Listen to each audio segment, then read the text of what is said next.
مسیح میں میرے پیارے عزیزو، خداوند آپ سب کو برکت دے اور آپ کے ساتھ، اور خدا کی سلامتی ہمیشہ آپ کے ساتھ رہے۔ آج ہم دیکھیں گے کہ بعض دفعہ ہم اسپریچولی طور پر جب خدا میں چلتے ہیں یا نجات کے راستے کی طرف چلتے ہیں یا خدا کو جان لیتے ہیں، تو اس جاننے کے ساتھ ہمیں تا حیات زندگی خدا کے خوف میں، خدا کی پریزنس کے اندر زندگی گزارنا ضروری ہے۔ اور بعض دفعہ اسپریچولی لوگ، یعنی کوئی پاسٹر، کوئی بشپ، اسی طرح مقدس عہدے کے اوپر موجود لوگ، جب وہ زندگی گزار رہے ہوتے ہیں تو وہ دوسروں میں تو خامیاں دیکھتے ہیں، لیکن ان کی اپنی زندگی کے اندر جو خامیاں ہوتی ہیں وہ اس پر نظر نہیں رکھ سکتے، اور وہ انہی بلیسنگ کے سبب سے آزمائے جاتے ہیں۔ اس لیے ہر شخص کو خدا کی پریزنس میں رہنا، خدا کے کلام کو سیکھنا اور جاننا نہایت ضروری ہے۔ آئے ہم حضرت نوح کے متعلق سیکھیں گے۔ پیدائش 9 باب اور اس کی پہلی ورس میں لکھا، خدا نے نوح کو اور اس کے بیٹوں کو برکت دی اور ان کو کہا کہ بارور ہو اور بڑھو، زمین کو معمور کرو۔ اس ورس میں ہم دیکھتے ہیں کہ خدا کا خاص فضل جو سا ہے وہ نوح کے ساتھ ہے، اور اس سے پہلے ہم دیکھتے ہیں کہ تمام کی تمام جو سی زمین ہے خدا نے اس کو تباہ کر دیا ہے۔ زمین جو سی اپنے گناہ کے سبب سے ملعون ٹھہری اور خدا نے اس کو تباہ کیا ہے۔ اور ہم ایک چیز کو دیکھیں گے کہ جو ہی نوح کشتی سے باہر آیا ہے تو اس نے خدا کے لیے جو سا ہے ایک مذبح لگایا ہے، اور اس نے چند جو سے پاک جانور جو سے ہیں ان کو ان کی قربانی سوکھنی قربانی جو سی ہے چڑھائی ہے، اور اسی باب کے اندر ہمیں اس کا ذکر ملتا ہے۔ تب خدا نے اس کے ساتھ عہد باندھا ہے اور اس نے کہا ہے کہ میں ایک کوز قضا جو سا ہے اس کو دیکھ کر اور تجھ پر دوبارہ کبھی قہر نہ لاؤں گا، کیونکہ اب جو سی اولاد جو سی پیدا ہونی ہے وہ تمام کی تمام نوح اور اس کی نسل میں سے ہونی ہے۔ تو خدا اس سے وعدہ کرتا ہے کہ میں تیری نسل کے اوپر دوبارہ اتنا بڑا قہر جو سا جس سے پوری دنیا ہلاک ہو وہ نہیں لے کر آؤں گا۔ اتنا بڑا وعدہ جو سا خدا نے نوح کے ساتھ کیا ہے، اور سبب ہے نوح کی وفاداری، نوح کا خدا کے ساتھ چلنا، اس کی پاکیزگی۔ اور یہاں پر ایک چیز کو نوٹ کیجئے گا کہ پوری دنیا کے اندر جتنی بدی تھی، جتنے گناہ تھے، جتنے گنہگار لوگ تھے، وہ تمام کے تمام تباہ ہو چکے ہیں۔ جتنے لوگ غیر معبودوں کی پرستش کرنے والے ہیں، گفتوں کو ماننے والے، تمام کے تمام بدی اور گناہ کے عوض مارے جا چکے ہیں۔ اب یہاں پر نوح کا خاندان ہے، اور یہاں پر اب ایک ہی خدا ہے، ایک ہی مذبح ہے، ایک ہی رسم ہے، ایک ہی کلچر ہے، اور ایک ہی نسل ہے، یعنی ایک ہی نسل کے لوگ، ایک ہی زبان ہے، ایک ہی مذبح ہے، ایک ہی خدا ہے۔ اسپریچول لائف گزر رہی ہے، یہ روحانی لائف گزر رہی ہے، لیکن کیا سبب ہے کہ آج 2021 کے اندر اور پیچھے تمام 3000 سال پیچھے، 5000 سال پیچھے ہم دیکھیں تو پھر گناہ جو سا ہے جنم لے لیتا ہے، اور گناہ جو سا ہے ماروے وجود کے اندر آ جاتا ہے۔ اس کا سبب کیا ہے؟ تو سبب کو آج ہم جانیں گے کہ نوح کے سبب سے ایک نئی جو سی ہے نسل پیدا ہوئی ہے۔ نوح کے سبب سے جو سا ہے ایک بنی نوع انسان کی ایک نسل بچ گئی ہے، اور نوح پاکیزگی کے سبب سے اپنے گھرانے کو لے کر بچ چکا ہے۔ لیکن دوسری لمحے اگر ہم دیکھیں تو نوح ہی اس قرض، اس لعنت کو دوبارہ سے بنی نوع انسان کے اندر لے آیا، اپنے ان الفاظ کے سبب سے، ان الفاظ کے سبب سے جو ڈیلیور ہوئے۔ اور ہم یہاں پر سیکھیں گے، وہ ہمیں ملتے ہیں پیدائش 9 باب اس کی 20ویں آیت میں، اور نوح کاشتکاری کرنے لگا اور یہاں پر ہم دیکھتے ہیں کہ نوح کیا کرنے لگا، کاشتکاری کرنے لگا۔ یہ آدھی میں نے جیسی آیت پڑھی ہے تو یہ کاشتکاری جو سی ہے وہ چیز تھی جو برکت کا سبب تھی۔ یہ کاشتکاری جو سی ہے وہ عمل تھا جو نوح پہلے بھی کیا کرتا تھا، لیکن اس کے ساتھ اس نے کیا کیا، اور اس نے انگور کا باغ لگایا۔ یہ پوری آیت ہمیں بتاتی ہے برکت کا سبب ہے۔ وہ کاشتکاری کرتا ہے، انگوروں کو لگایا ہے، اس کا پھل کھاتا ہے، یہ برکت کا سبب ہے۔ اور پھر اس سے ایک غلطی وہ سرزد ہوئی کہ جس سرزمین کے اندر برے لوگ برا کام کیا کرتے تھے، وہ نشے کے اندر رہتے تھے، نشے کے سبب سے بدکاری کیا کرتے تھے، نشے کی عادتوں کو پورا کرنے کے لیے گناہ اور چوری کیا کرتے تھے، اور بدکار وہ زمانہ تھا، بدکار وہ دور تھا۔ تو ہم دیکھتے ہیں کہ انگور اس نے لگائے، لیکن اس سے ایک غلطی یہ ہوئی، چونکہ اب خدا نے برکت دی ہے، خدا کے ساتھ نوح چل رہا ہے، وہ جانتا ہے کہ مجھے خدا نے برکت دی ہے، مجھے زندگی دی ہے، مجھے بحالی دی ہے، تو یہ خدا کی پریزنس سے ہٹ کر ایک کام ہوا ہے۔ وہ جانتا ہے کہ اس نسل کے اندر اسی بات کا فقدان ہے، کیونکہ ان کے اندر یہ گناہ ہے۔ تو نوح سے بھی یہی غلطی ہوئی۔ یہاں پر ہم سیکھتے ہیں کہ وہاں پر کیا ہوا ہے، لکھا ہے، اور 21ویں آیت میں لکھا، اور اس نے انگور کا باغ لگایا، اور اس نے اس کی مے پی، اور اسے نشہ آیا، اور وہ ڈیرے میں برہنگا ہو گیا۔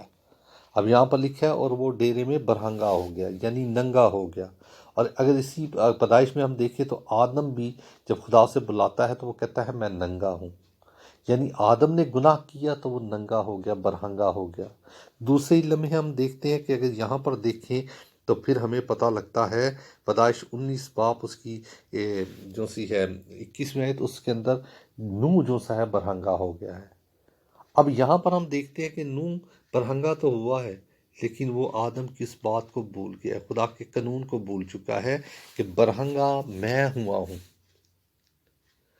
اگر میں برہنگا ہوا ہوں تو پھر گناہ بھی مجھ سے ہوا ہے، کیونکہ آدم نے اپنے گناہ کا اقرار کیا، اس نے کہا میں ننگا ہوں، کہ اس لیے وہ سبب ہے گناہ کا۔ اور پھر اس نے جو سا ہے جب خدا کے حضور سے اس کو سزا ہوئی، وہ نکلا تو اس نے مذبح لگایا۔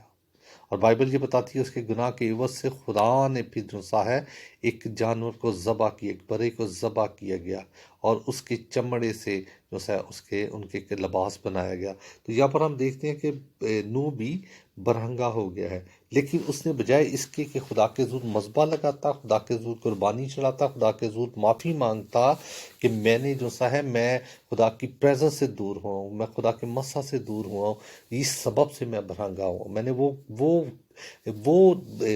بری چیز جو سی ہے وہ اپنی پھر اس نئی زندگی کے اندر لے کر آئے، جس زندگی کے اندر سے ہم چھوڑ کر آئے تھے۔ تو اس نے بجائے خدا کے حضور اپنی غلطی کا اقرار کرنے کے، اس نے کیا کیا ہے، اس نے کنعان کو اور حام کو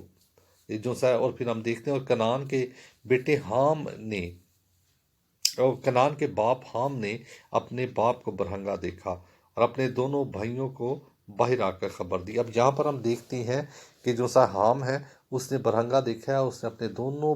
بھائیوں کو خبر دی، انہوں نے بتایا ہے۔ یہ ظاہری بات ہے، اگر ہم دنیاوی طور پر سیکھیں تو یہاں پر انہوں نے ڈسکس کی ہوگی، انہوں نے بات کیا ہوگا، اور حام اپنے بھائیوں کو بتاتا ہوگا کہ وہ جو ہمارا باپ اسپرچل تھا، وہ جس کو خدا نے برکت دی تھی، وہ ہمارا باپ جس کو خدا اس امت قوم میں سے نکال کر لے کر آیا، وہ جو خدا کی پریزنس میں تھا، وہ جس سے خدا باتیں کرتا تھا، وہ جو ان لوگوں کو برا سمجھتا تھا، وہ جو کیونکہ وہاں پر بھی پرانے جب اس زمانے کے اندر تھے نوح وغیرہ، تو وہاں پر بھی لوگ شراب پی کر ننگے پڑے ہوئے تھے،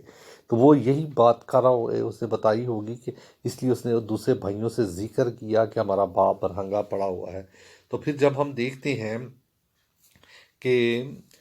اس بات کو جب ہم دیکھتے ہیں تو پھر اس کے بعد جو سا ہے سیم اور یاف جو سے ہیں وہ کپڑا لے کر جو سا ہے الٹے پھرے، اور اس کے بعد انہوں نے باپ کی برہنگی کو ڈھانکا۔ اور پھر ہم دیکھتے ہیں کہ اس وقت جو سا ہے نوح نے جب نشے سے واپس لوٹا ہے، اور 24 آیت میں لکھا ہے جب نوح اپنی مے کے نشے سے ہوش میں آیا تو اس نے جو اس کے چھوٹے بیٹے نے اس کے ساتھ کیا تھا اسے معلوم ہوا، اور اس نے کہا کنعان ملعون ہو، وہ اپنے بھائیوں کے غلاموں کا غلام ہو۔ تو یہاں پر ہم دیکھتے ہیں کہ اسی وقت جو سا ہے نوح نے قرض کر دیا ہے، کنعان پر قرض کر دیا ہے، حام پر قرض کر دیا ہے، اور اس نے کہا ہے یہ اپنے بھائی کے غلاموں کا غلام ہو۔ تو وہ اس دور کے اندر بھی ہم دیکھتے ہیں کہ لوگ جو سے تھے غلام تھے، انسان نے انسان کو غلامی کے اندر ڈالا ہوا تھا، انسان نے انسان کو جو سا ہے قید کیا ہوا تھا، اور پھر اس کے بعد جو سا ہے وہ کوئی بادشاہ تھا، کوئی حکمران تھا، کوئی عاجز اور کوئی جو سا ہے قید کے اندر تھا۔ تو یہاں پر وہی باتیں، نشہ آیا، اور نشے کے سبب سے نوح کے منہ سے وہ الفاظ نکلے اور وہی غلامیاں اور وہ تمام چیزیں آئیں، اور یہ سبب بنا پھر سے انسان اس دنیا کے اندر رہتے ہوئے غلامی کا، نشے کا، نافرمانی کا۔ اور پھر جو سا ہم دیکھتے ہیں کہ جب آگے ہم دیکھیں تو حام جو سا کنعان جو سے ہیں وہ اپنی دوسری راہ پر چلے گئے، اور جو سا ہے ایک دوسرے کے ساتھ خانہ جنگی شروع ہوگی، اور اس کے بعد بہت سے خدا آنے شروع ہو گئے۔ پھر حام جو سا ایل کو ماننا شروع کر دیا، اور پھر اس کے بعد جو سا اس کی نسل نے جو سا ہے ایل کو جو سا ہے اپنا خدا مان لیا۔ تو پھر یہ نسل کے اندر سے پھر سے وہی بدکاریاں اور تمام چیزیں آ گئیں۔ تو یہاں پر ہم دیکھتے ہیں کہ نوح ایک اسپریچول خدا کا بندہ ہے، خدا کی اسپریچول زندگی کو گزارتا ہے، لیکن ایک چیز کو جانیے کہ بائبل میں شفا کے موضوع بھی ہیں اور بائبل میں قرض کے موضوع بھی ہیں۔ جس علیشا نے جو سا ہے قرض کیا تو شیرنی ریچھنی جو سی ہے بچوں کو کھا گئی، تو اسی طرح جو سا ہے جو کچھ اسپریچول لوگ منہ سے نکالتے ہیں وہ پورا ہوتا ہے۔ تو یہاں پر ہم دیکھتے ہیں کہ نوح خدا کے ساتھ چلتا رہا، اتنا بڑا خدا نے مشن جو سا نوح کے ذریعے پورا کیا، اور اس وقت ایک ہی خدا، ایک ہی ذات، ایک ہی نسل، ایک ہی اصل، ایک ہی قربانی، لیکن اس کے بعد جس کے سبب سے خدا نے یہ سارا مشن پورا کیا، اسی بندے کے سبب سے جو سا ہے پھر سے اس کے الفاظ کے سبب سے اور اس کی غلطی کے سبب سے دنیا پھر ریورس اسی کلچر کے اندر چلی گئی۔ تو میرے عزیزو، میرے بتانے کا مقصد یہ ہے کہ ہم اسپریچول ہوں، روحانی ہوں، بعض دفعہ ہم دوسروں میں غلطیوں کو تلاش کرتے ہیں، دوسروں کے اندر غلطیوں کو دیکھتے ہیں، جبکہ اصلاح کی ہمیں اپنی ضرورت ہوتی ہے۔ اگر نوح ہوش میں آ کر ایک چیز کو جانتا کہ برہنگا میں ہوا ہوں، اور میں برہنگا اگر ہوا ہوں تو گناہ کے سبب سے ہوا، کیونکہ آدم نے گناہ کیا اور اس نے وہ جانا کہ میں برہنگا ہوں، اس کے لیے قربانی چڑھائی گئی۔ اور اگر نوح جانتا کہ برہنگا میں ہوا ہوں تو میں اس گناہ کے سبب سے ہوں، اس میں پینے کے سبب سے ہوں، اس لیے جو سا ہے میری اولاد نے مجھے اس حالت کے اندر دیکھا ہے، تو وہ قربانی چڑھاتا، خدا سے معافی مانگتا، تو شاید یہ نسل کے اندر برکت ہوتی، ایک ہی خدا، ایک ہی اصل اور ایک نسل ہوتی۔ لیکن جو ہی قرض دوبارہ اس دنیا کے اندر آیا، وہ الفاظ بولے گئے، تو وہ تمام چیزیں، وہ تمام جبلتیں جو چھوڑی گئی تھی وہ دوبارہ زندگی کے اندر آ گئی۔ تو اس جو سا کلام سے ہمیں ایک بات کی وضاحت ملتی ہے کہ اسپریچول شخص جو سے ہے بعض دفعہ وہ اپنے اندر نہیں جانتے، وہ اپنی غلطی کا اقرار نہیں کرتے، اس سبب سے وہ اپنی زندگی، اپنے خاندان کے اندر قرض کو لے آتے ہیں۔ تو میرے عزیزو، خدا آپ سب کو برکت دے، تا حیات زندگی خدا کے خوف میں گزاریے، اور جتنے مرضی بڑے عہدے پر ہوں، جتنے مرضی اسپریچول ہوں، لیکن اپنی زندگی کے اندر اگر کوئی سبب آپ کی زندگی کے اندر آتا ہے، آپ کے چگید لوگ خلاف ہوتے ہیں، تو اس میں بھی سیکھیے کہ کیوں ہو رہے ہیں۔ اگر کسی چرچ پاسٹر کو جو سا ہے لوگ اعتراض کرتے ہیں اس کے فیشن پر، اس کے فیملی کے فیشن کے اوپر، اس کی بیوی کے فیشن کے اوپر، تو اس کے اندر بھی سیکھیے کہ یہ خدا کی طرف سے اصلاح ہے۔ ہم بجائے اس کے کہ ان کے اوپر جو سا ہے خدا سے دعا کریں کہ خدا ان کو بسم کر یا ان کے اوپر قرض کر، ہم اس سے نصیحت سیکھیں، ہم جانیں کہ ہم کون ہے۔ کیا میں خدا کی پریزنس سے ہٹا ہوں؟ کیا میں بھی نوح کی مانت برہنگا تو نہیں ہوا؟ کیا میری عادتوں نے مجھے برہنگا تو نہیں کیا؟ اس لیے اپنی زندگی میں ہمیشہ اصلاح کیجیے، اپنی ذات کے اندر کیجیے۔ بعض دفعہ نصیحت، بعض دفعہ تنقید جو زمینی طور پر ہوتی ہے، اس میں خدا کا مقصد شامل ہوتا ہے، وہ اصلاح کے لیے ہوتا ہے۔ خدا آپ سب کو برکت دے، خدا آپ سب کے ساتھ ہو۔ آئے اپنے سروں کو جھکائیں۔ Hallelujah, hallelujah, hallelujah, hallelujah. رب بابا باریکونا ستارا بابا باریکونا ریتونا ستانا را بابا باریا ریکونا ستانا باباریا رتونا ستونا راکا باباریا۔ میرے باپ خدا تعالیٰ سننے والے تمام لوگوں کو برکت دے۔ اپنے فضل اپنے جلال کے لیے استعمال کر، تیرا مسا تے برکت ٹھہرے، یسوع نام میں مانگتے اور پا لیتے ہیں، آمین۔